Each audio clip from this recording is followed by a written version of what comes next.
샬롬, 공동체 성경 읽기에 오신 분들을 환영하고 축복합니다. 오늘은 출애굽기 36장에서 40장의 내용을 우리가 한번 나누어 봤으면 좋겠습니다. 출애굽기 36장부터는 이 성막을 만드는 작업이 본격적으로 시작이 됩니다.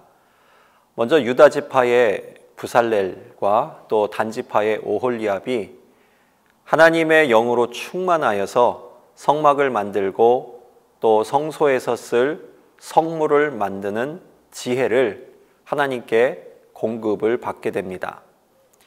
그 후에 2절서부터 6절까지의 말씀을 보시게 되면 이 성소의 모든 성물을 만들기 위하여서 이스라엘의 각 사람을 부르는데 마음이 지혜로운 사람, 그러니까 그 일을 하려고 마음에 원하는 모든 자들이 기쁨 가운데에 동참하는 것을 우리가 볼 수 있습니다. 이 기쁨의 정도는 출애굽기 36장 5절서부터 7절까지의 말씀에 기록되어져 있습니다. 백성이 성소에서 사용될 이 성물을 위하여서 그 재료를 쓰기에 남아 넘칠 정도로 가져오는 큰 기쁨이었습니다. 당시 재료를 다 관리할 수 없을 정도로 끊임없이 이스라엘 백성들이 기쁨 가운데에서 그 물건들을 공급하는 것을 지도자 모세가 지켜보다가 더 이상 가져오지 말라고 공포할 정도로 이스라엘 자손들은 기쁨을 가지고 헌물을 하나님 앞에 드릴 수 있었습니다. 저는 개인적으로 6곳의 귀한 교회를 거치면서 교역자로서 귀한 교회들을 섬기는 기회를 얻게 되었습니다. 교회를 섬기면서 어떤 교회는 예배당 건축을 위하여서 정말 모든 성도들이 기쁨으로 함께 그 일에 동참하여 예산보다 차고 넘쳐서 어떤 때는 담임 목사님께서 건축 헌금을 더 이상 하지 않으셔도 됩니다 말씀할 정도로 축복된 가운데에 건축을 시작한 교회도 경험했고, 또 안타깝지만 예배당 건축 가운데에 어떤 교회는 성도님들 가운데 시험이 드셔서 교회를 떠나시는 분들도 계신 교회를 경험하기도 하였습니다. 그런데 한 가지 확실한 것은 하나님이 기뻐하시는 일이라면 반드시 놀라운 체험의 결과를 가져오게 된다는 것입니다. 내가 생각하는 것, 또 내가 계획하는 것, 그것에 그 이상의 놀라운 일을 하나님께서 교회와 그 공동체를 통하여서 넘치도록 역사하여 주신다는 사실이죠. 오늘 이스라엘 백성들이 이 성막을 위하여서 헌물을 드릴 때 그들은 지도자 모세가 이제 그만 가져오도 된다라고 명할 정도로 차고 넘치는 그러한 물건들을 성소에 예물로 드렸습니다. 그들이 광야 생활 중에 가진 것이 점점 소진되어져 가고 있는 상황 속에서도 이렇게 기쁨으로 자원하여 드릴 수 있었던 이유, 그것은 바로 하나님의 살아계심을 그들의 삶을 통하여서 광야의 여정 가운데 경험하였기 때문입니다. 하나님의 함께하심을 그들이 신뢰하였기 때문에 그 어떤 것보다 하나님을 위하여서 헌신하고 싶다는 확신, 그것이 기쁨 가운데에 이 삶을 통하여서 드러나고 나타나게 된 것이죠. 이제 8절로 19절까지 성막 본체를 덮을 앙장과 두 덮개의 제작을 담고 있는 내용을 한번 보겠습니다. 14절의 말씀을 보시면 여기서 성막을 덮는 막의 또 다른 이름은 휘장입니다. 이 휘장은 10개의 천을 연결하여서 만들었는데 그 길이는 대략 12.6m 곱하기 18m 정도가 됩니다. 이 성막의 천정은 두 앙장과 두 덮개로 덮여져 있습니다.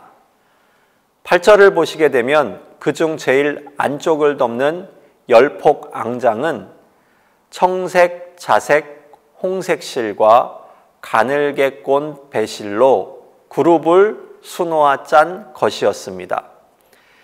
이 네 가지 색은 영적으로 그리스도의 순결함, 신성함, 왕대심, 그리고 고난과 희생을 상징합니다. 그 다음 14절에서 첫 번째 앙장 위를 덮는 제2앙장은 염소털로 만들었습니다. 19절 말씀을 보시게 되면 이 첫 번째와 두 번째 앙장 위를 덮는 덮개는 수양의 가죽으로 만들었고, 이어서 마지막 그 위를 덮는 웃덮개는 해달의 가죽으로 만들어졌습니다. 출애굽기 36장 20절에서부터 38절은 성막 본체의 구조물 및 두 휘장의 제작 그 과정을 담고 있습니다. 이 조각목으로 성막 본체를 구성할 널판을 만들었고, 입구가 있는 동쪽을 제외한 나머지 3면의 널판을 연결할 띠를 제작을 합니다. 그리고 35절로 36절 말씀은 지성소 휘장과 그 부속물들을 제작하고, 37절로 38절은 성소 휘장과 그 부속물들을 제작합니다. 출애굽기 37장은 지성소의 언약궤와 성소 안에 배치할 진설병상, 등대, 분향단 및 그 부속 기구들의 제작을 기록하고 있습니다. 먼저 우리가 출애굽기 37장 1절로 9절까지의 말씀을 보시게 되면 이 언약궤를 만드는 과정이 그려져 있습니다. 부살렐이 조각목으로 궤를 만들고 정금으로 그 안팎을 감싸서 완성을 하게 됩니다. 이 법궤에는 금고리가 4개가 만들어져 있어서 양편 고리에 끼워 이동할 수 있을 때 궤를 맬 수 있도록 제작을 하였습니다. 또한 이 법궤의 뚜껑을 이룰 속죄소를 제작을 하였는데, 속죄소 양편 끝에 속죄소와 한 덩어리가 되도록 그룹, 곧 천사를 만들고 그 그룹들의 날개로 속죄소를 덮고 두 그룹의 얼굴이 서로 이 속죄소를 향하여서 마주보도록 되어져 있는 것을 볼 수가 있습니다. 이어서 출애굽기 37장 10절에서부터 16절은 진설병상이 제작되는 과정입니다. 마찬가지로 조각목으로 만들고 정금으로 덧입혔습니다. 이 진설병상 또한 이동을 위하여서 법궤와 같이 4 모퉁이에 고리를 달았고 채를 깨어 메고 갈 수 있도록 제작을 하였습니다. 출애굽기 37장 17절로 24절은 등잔대를 만드는 과정입니다. 이 등잔대는 이 줄기의 좌우로 각각 3개씩 6가지가 나오도록 만들고, 각 가지마다 살구꽃 형상의 꽃받침과 꽃으로 된 잔 3씩을 만들어줍니다. 등대 줄기에는 살구꽃 형상의 꽃받침과 꽃으로 된 잔을 다시 만들고 정금으로 만들었습니다. 출애굽기 37장 25절로 29절은 분향할 제단을 만드는 과정입니다. 조각목으로 분향단을 만들고 금태를 두르게 됩니다.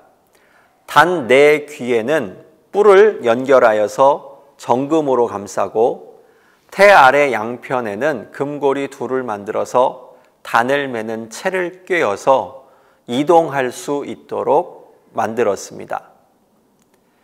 이제 출애굽기 38장 1절로 8절 말씀을 보겠습니다. 성막들에 배치할 번제단과 물두멍의 제작 과정을 소개하고 있습니다. 이 번제단과 물두멍은 성막의 밖에 위치해져 있고요. 둘 다 노스로 만들었습니다. 이어지는 38장 9절로 20절 말씀을 보시게 되면 성막 울타리에 대한 부분인데, 마찬가지로 놋기둥으로 성막 말뚝과 뜰 주위에 말뚝을 만든 것을 볼 수가 있습니다. 이 성막들의 경계는 거룩한 곳과 속된 곳을 구분하는 기능을 가지고 있었습니다. 출애굽기 38장 21절에서 31절은 성막 기구에 제작된 이 사용이 된 물품들의 총 결산을 다음과 같이 소개하고 있습니다. 성막 건축에 사용된 금의 합계는 29달란트 730세겔, 성막 건축에 사용된 은의 합계는 100달란트와 1715세겔, 그리고 성막 건축에 사용된 이 놋의 합계는 70달란트와 2400세겔입니다. 마지막으로 이 모든 재료는 이스라엘 백성 모두가 헌금으로 헌물로 드렸는데, 당시 20세 이상으로 계수된 자는 60만 3,550명이었습니다. 출애굽기 39장은 제사장의 옷을 만드는 내용입니다. 먼저 1절은 제사장의 성의에 대한 제작에 대하여서 개괄적인 서론을 이야기해주고 있습니다. 이 제사장의 옷은 거룩한 옷이라고 이름을 명하였습니다. 그 내용은 지난 출애굽기 28장의 내용과 겹쳐지기 때문에 지난번 강의를 참고하시면 좋겠습니다.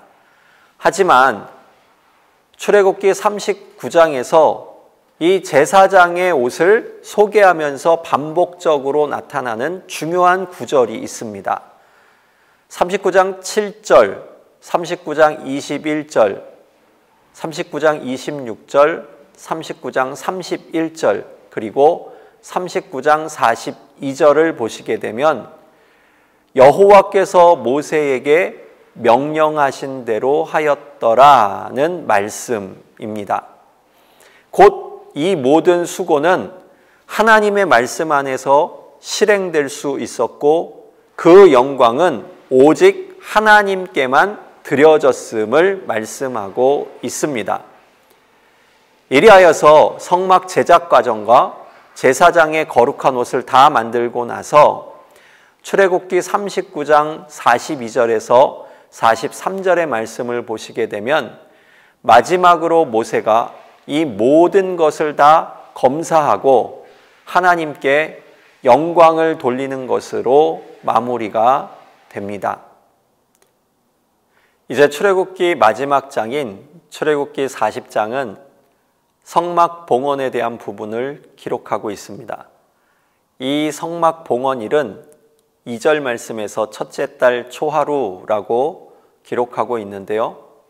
조금 더 자세하게 말씀드리면 17절에서 출애굽 제2년 1월 1일로 표기하고 있습니다. 출애굽기 40장의 전반부인 1절서부터 16절은 거룩하게 하여 라는 문구가 9절에서 한 번, 10절에서 두 번, 11절에 한 번, 그리고 13절에 한 번으로 총 5번 기록하고 있는 것을 볼 수가 있습니다. 히브리어로 거룩이라는 단어는 카도시입니다. 또한 거룩하다라는 동사는 카다시입니다. 이는 온전히 하나님의 것으로 구별되었다라는 의미입니다. 오늘 말씀에서 하나님 앞에 거룩하게 구별되어 드리게 된 이 모든 성막의 기구들과 제사장의 옷은 하나님의 말씀에 순종하여서 완성된 결과물입니다. 여기에는 조금 더 사람의 생각이 더하여 추가되지 않았을 때에 하나님께서 그 모든 것을 기뻐하셨다 기록하고 있습니다. 다음으로 출애굽기 40장 후반부인 17절에서 33절의 말씀을 보시게 되면 여호와께서 모세에게 명하신 대로 되니라 라는 이 문장이 19절, 21절, 23절, 25절, 27절, 29절, 그리고 32절에 총 7회나 반복하여서 기록되고 있음을 볼 수가 있습니다. 이것은 앞서 이 거룩이란 단어를 다시 풀어서 설명해 주는 문장이죠. 이제 결론 부분인 출애굽기 40장 34절에서 38절까지의 말씀을 한번 보십시오. 이 성막이 완성됨에 하나님께 봉헌식을 가지며 하나님의 영광이 성막에 충만하다라고 34절과 35절에 두 번 반복되고 나서 이어지는 36절과 38절을 보시게 되면 이 하나님의 임재는 그 모든 행진하는 길에서 이스라엘 백성들이 그 눈으로 볼 수 있는 구름 기둥과 불 기둥의 형상으로 나타나게 되었다는 것을 말씀해 주고 있습니다. 구약 성경은 하나님은 항상 이스라엘과 함께 하시는 하나님이심을 강조합니다. 그래서 이 구약 성서에서 하나님이 인간과 처음 만나신 곳은 에덴 동산이었다면 출애굽기에서부터 나타나시는 하나님의 처소는 성막입니다. 성막은 예배의 중심지, 법궤가 안치된 장소, 그리고 무엇보다도 백성들 가운데에 하나님이 함께 하시는 거룩한 임재의 처소입니다. 왕정시대 이후로는 성전이 그 역할을 대신하였고 신약시대에 들어와서 성소의 본질은 건물에서 사람으로 바뀌는 것을 볼 수가 있습니다. 성막이나 성전이 성소라고 불릴 수 있었던 이유, 그것은 바로 하나님의 임재가 그곳에 함께 머물러 계셨기 때문이죠. 예수님 안에 하나님이 거하시기에 예수 그리스도가 바로 성소입니다.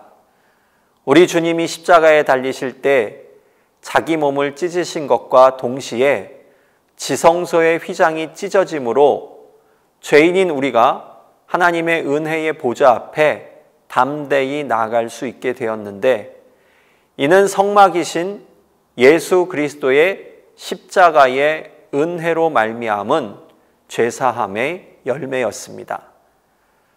이제 우리가 하나님의 성소임을 기억하십시오. 하나님의 임재를 위하여서 오늘도 그 말씀으로 나아가실 수 있기를 바랍니다.